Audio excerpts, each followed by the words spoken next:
পালাসনি, দাঁড়া, মায়ের পোষা, দাঁড়া, পালাসনি।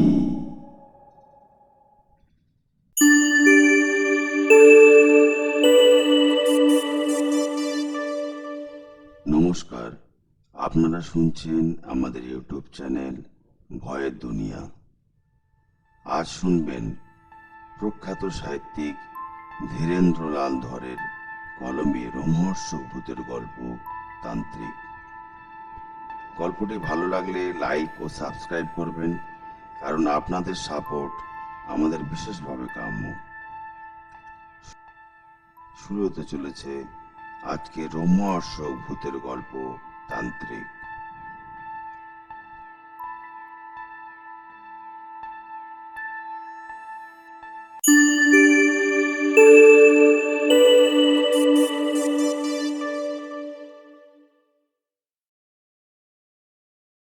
দুর্গা বিনোদ স্কুল মাস্টারের ছেলে।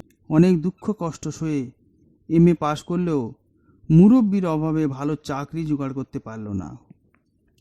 সেসব দিক হলো কেরানি। এখনকার দিনে কেরানিগিরির আবার দুটো ভাগ হয়েছে। নিচু কেরানির মাইনে হয় 125 থেকে শুরু, আর উঁচু কেরানির মাইনে শুরু হয় 200 টাকা থেকে। মুরব্বিহীন দুর্গা বিনোদ নিচু ধাপের কেরানি হলো, তাও জুটল অনেক কষ্টে। এমএ পাশেও কুলোয়নি। এই কেরানিগিরির জন্য আবার পরীক্ষা দিতে হয়েছিল।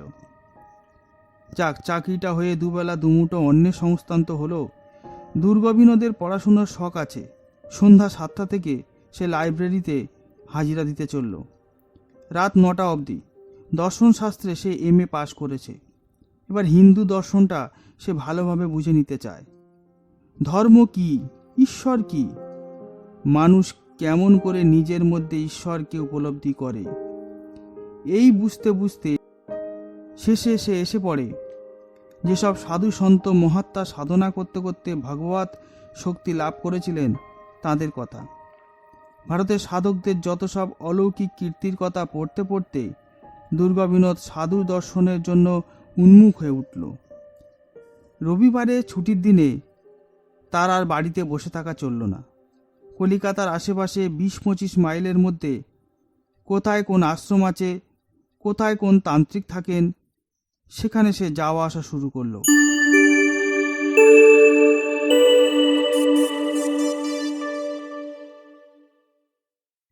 দুর্গা বিনোদ আশ্রমে যায়, আরও 10 জনের মাঝে বসে আশ্রমিক মহাত্মাদের বাণী শুনে, তারপর প্রণাম করে বিদায় নেয়। ফেরার পথে মহাত্মার বাণী মনে মনে আলোচনা করে।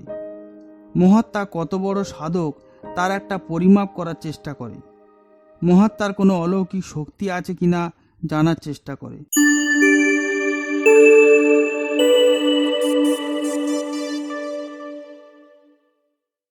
একদিন খবর পেল হাওড়ার এক গ্রামে এক তান্ত্রিক আছেন। তিনি অলৌকিক ক্ষমতার অধিকারী। জল পড়া নিয়ে অম্লশূল সারান, কানে কাটি দিয়ে কালা মানুষের বধিরতা দূর করেন, কঠিন বাতের বেদনা সামান্য হাত বুলিয়ে আরাম করে দেন। যিনি খবরটা দিয়েছিলেন তিনি সঙ্গে করে নিয়ে গেলেন।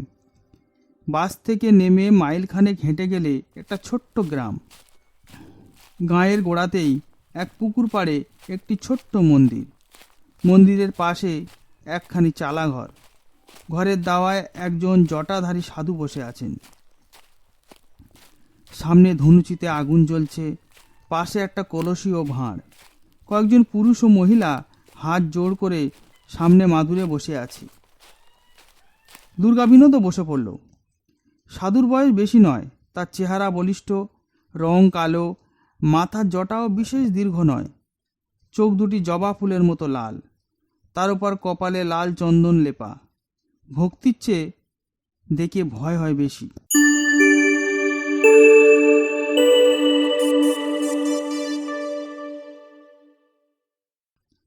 দুর্গা বিনোদের দিকে নজর ফেলতেই সে হাত জড়ো করে প্রণাম জানালো। সাধু নিজে থেকেই বললেন, কি চাই? গুরু? গুরু মেলা অত সহজ নয় রে। আগে নিজেকে তৈরি কর, তারপর গুরু। পাত্র ফুটো হলে জল রাখবি কেমন করে? আধার ঠিক না হলে মন্ত্র শক্তি ধারণ করবি কেমন করে? সে মন্ত্র যে দেবে তার কোনো লাভ নেই, যে নেবে সেও ব্যর্থ হবে। তৈরি হ, বুঝলি? তৈরি হ। দুর্গা বিনোদ ভরসা পেল, বলল, কিভাবে তৈরি হতে হবে? বাক সংযম কর, বেশি কথা বলবি না, নিরামিষ আহার করবি, অযথা কোনো পরিশ্রম করবি না, শক্তি সঞ্চয় করবি। সন্ধ্যার পর কোনো মন্দিরে বা গঙ্গার তীরে চুপ করে ঈশ্বরের ধ্যান করবি। ধীরে ধীরে মন আত্মস্থ হবে, চিত্ত দৃঢ় হবে। তখন গুরু মন্ত্র নিয়ে সাধন ভজনের কথা উঠবে। তার আগে কিছুই হবে না। দুর্গা বিনোদ এতদিন যেন একটা আলো দেখতে পেল। গুরু ও মন্ত্রের কথাটা সে ভেবেছে, কিন্তু এমনভাবে তার হদিশ কেউ তাকে বাতলাতে পারেনি। তান্ত্রিকের উপর তার বিশ্বাস হলো। প্রথম দর্শনেই এমনভাবে মনের কথাটা টেনে বলা সহজ নয়।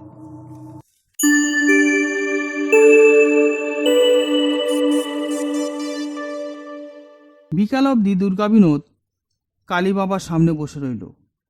অবধূত কালী বাবা আর তার সঙ্গে কোনো কথা বললেন না। কলসি থেকে ভাঁড়ে মদ ঢালেন আর খান, আর অসুস্থদের রোগের কথা শোনেন। অসুস্থ জনকে ওষুধ দেন। ওষুধ মানে কাউকে ধুনির ছাই, কাউকে ধূপের জাপ পোড়া কাঠি। এই ছাইটা 3 ভাগ করে 3 দিন সকালে খালি পেটে খাবি।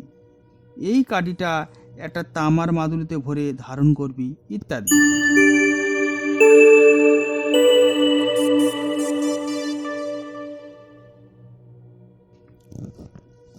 বিকেলবেলা দুর্গা বিনোদ প্রণাম জানিয়ে উঠে পড়ল।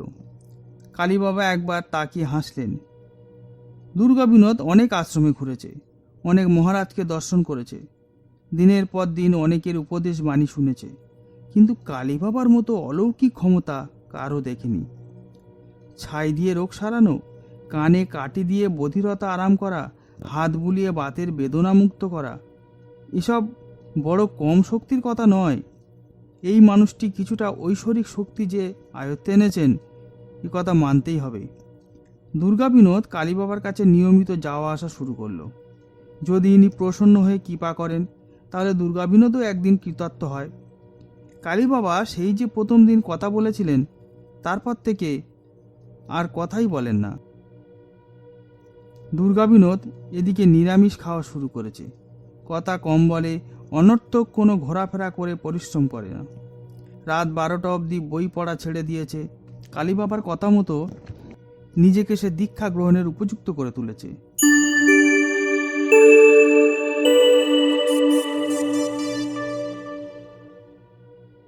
হঠাৎ একদিন মাস 6 পরে কালী বাবা বললেন, তুই তো রবিবারে আসিস, আসছে শনিবারে আয় না। সেদিন অমাবস্যা, রাতে মায়ের পুজো দেখবি। এ তো আমার পরম সৌভাগ্য। সন্ধ্যায় চলে আসবি, কিন্তু রাতে এখানে থাকবি। সারা রাত জাগতে পারবি তো? আমি সারা রাত পুজো করি। একটা রাত তো? তাহলে আসার সময় মায়ের পুজো নিয়ে আসিস। কি আনতে হবে বলুন? তুই আর কি আনবি? 3 বোতল দেশি মদ আনবি। কারণ বাড়ি তাতেই হবে। কালী বাবা গুনগুন করে উঠলেন, মদ খাই মা কালী বলে। তারপর কলসি থেকে 1 ভাঁড় মদ নিয়ে গলায় ঢাললেন। দুর্গা বিনোদ সেদিন খুশি হলো। কালী বাবা মদ চেয়েছেন, পুজো দেখার জন্য ডেকেছেন, এবার তিনি প্রসন্ন হবেন। উৎফুল্ল মনে দুর্গা বিনোদ সেদিন বাড়ি ফিরল।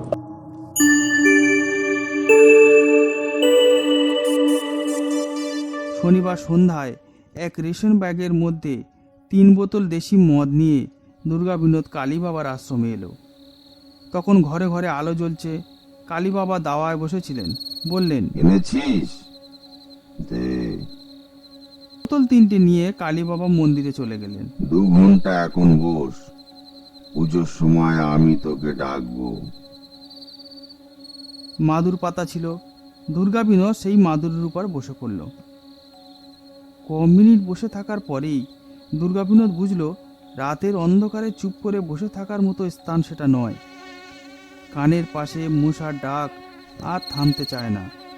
বুদ্ধি করে দুর্গা বিনোদ রেশনের থলির মধ্যে একখানা চাদর এনেছিল। এবার সেই চাদরখানা দিয়ে আপাদ মস্তক মুড়ে দিল। চোখ দুটো বেরিয়ে রইল। তবু মনে হয় যেন মশা কামড়াচ্ছে। সামনে অন্ধকার, মাঠ ঘাট গাছপালা সবই কালোয় মিশে গেছে। অনেকটা তফাতে 2-3টে ঘরের জানালায় আলো দেখা যাচ্ছে। কাছাকাছি মানুষ আছে বলে তো মনে হয় না। কালী বাবার এই ঘরখানাতেও কেউ থাকে না। তার পরিজনরা থাকে ওই গ্রামে। এখানে কালী বাবা একা থাকেন সাধন ভজনের জন্য। ঝিঝি পোকা ডাকছে, চারিপাশে নিঝুম। এই তো সন্ধ্যা হয়েছে, এরই মধ্যে মনে হয় যেন দুপুর হয়ে গেল। এভাবে কতক্ষণ বসে থাকতে হবে কে জানে। কালী বাবাও তো মন্দিরে ঢুকে দরজা বন্ধ করে দিয়েছে। পাশে একজন কথা বলার মানুষ থাকলে ভালো হতো। বড় একা একা মনে হয়। দেয়ালে হেলান দিয়ে দুর্গা বিনোদ ঝিমুতে শুরু করে। দুর্গা বিনোদ কোনো এক সময় বোধহয় ঘুমিয়েই পড়েছিল। সহসা ঘুম ভাঙল কালী বাবার ডাকে। আয়, উঠে আয়, এবার মায়ের আরতি হবে। ধড়মড় করে উঠে দুর্গা বিনোদ কালী বাবার অনুসরণ করল। মন্দিরের মধ্যে পিদিম জ্বলছে। ধূপ ধুনার অন্ধকার। ছোট প্রতিমাটি ধোঁয়ায় আচ্ছন্ন। সামনে কিছু জবা ফুল আর মদের 3টে বোতল। কালী বাবা আসনে গিয়ে বসলেন। বললেন, তুই দরজার বাইরে বস। দুর্গা বিনোদ বাইরে বসে পড়ল। কালী বাবা ওং হিং বলে মন্ত্র উচ্চারণ শুরু করলেন। মা, জয় দুর্গা মা, জয় মা কালী, ওম চিং চং। মাঝে মাঝে জবা ফুল তুলে প্রতিমার চরণে অর্ঘ্য দিতে লাগলেন। প্রায় ঘন্টাখানেক এইভাবে পুজো করার পর হাঁক দিয়ে বললেন, মা কালী করাল বদনা লহ জিউয়া মা। তারপর পঞ্চপ্রদীপের আরতি শুরু করলেন।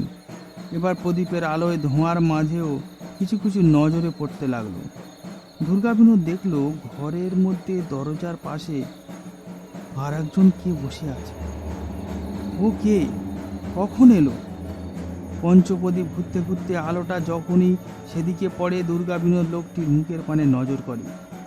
কি বিশ্রী ফ্যাকাশে মুখ, যেন মরার মতো। আরতি শেষ হয়।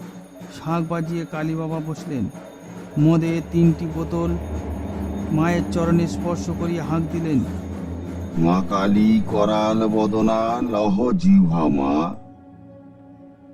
প্রণাম কর, প্রসাদ নেই। দুর্গা বিনোদ প্রণাম করল। বোতল থেকে এক ভাঁড় মদ ঢেলে কালী বাবা বসে থাকা সেই লোকটার মুখে ধরলেন। বললেন, খাও।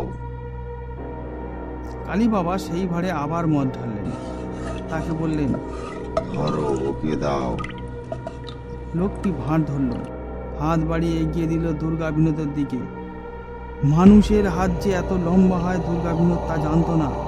ভাঁড় শুদ্ধ হাতখানা সোজা দরজা পার হয়ে চলে এলো তার মুখের কাছে। দুর্গা বিনোদ ভয় পাসনি, খা, মায়ের প্রসাদ। দুর্গা বিনোদ তাকিয়ে দেখলো হাতখানা কোথাও এতটুকু মাংস নেই, সবটাই কঙ্কাল। হাতের মানিকের পানে তাকালো, মুখ কই, কঙ্কালের করটি। দুর্গা বিনোদের সারা দেহ কেঁপে উঠল। না না বলে এক লাফে দাঁড়িয়ে উঠেই সে ছুটল। সোজা পথ দিয়ে সে ছুটল। কানে এলো পিছন থেকে যেন অট্টহাসি আসছে।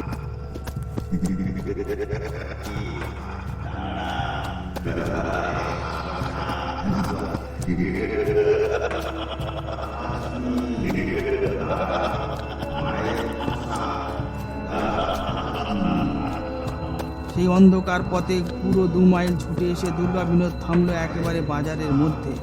তখনও সকাল হতে অনেক দেরি। ভয়ে ভয়ে সে পেছন পানে তাকালো, পিছনে কেউ আসছে কিনা। বাজারে অনেক ঘরের দাওয়ায় মানুষ শুয়েছিল। তাদের দেখে দুর্গা বিনোদ ভরসা পেল। একটা দোকানের দাওয়ায় সে বসে পড়ল। পরক্ষণেই মনে হলো সেই হাতখানা তার মুখের সামনে মদের ভাঁড়টা যেন এগিয়ে ধরেছে। দুর্গা বিনোদ চিৎকার করে অজ্ঞান হয়ে গেল। সকালে বাজারের লোকেরাই দুর্গা বিনোদকে বাসে তুলে দিয়েছিল। ভয়ের ভাবটা কাটিয়ে উঠতে কদিন তার সময় লেগেছিল।